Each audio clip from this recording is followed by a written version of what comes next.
अस्सलाम वालेकुम दोस्तों, आज हम विंडो इंस्टॉल करेंगे सोनी वायो के ओल्ड लैपटॉप के अंदर। M380 इसका प्रोसेसर है।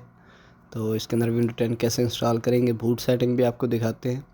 तो ये काफ़ी पुराना लैपटॉप है।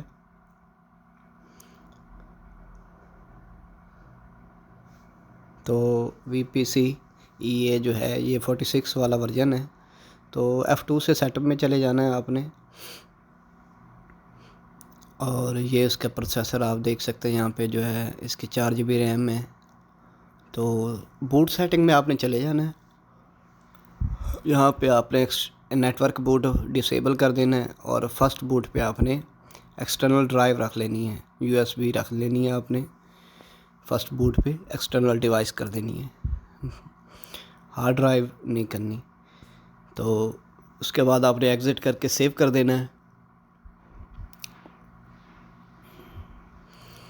दूसरे नंबर पे आप हार्ड ड्राइव रख लेंगे। तो एग्ज़िट सेटअप कर देंगे, सेव चेंजेस कर देंगे, यस कर देंगे। उसके बाद आपने जो है आपको USB उठा लेगा, ये बूट फ्रॉम USB आएगा, ऊपर इंटर कर देंगे। तो विंडो इंस्टॉलेशन आपकी स्टार्ट हो जाएगी।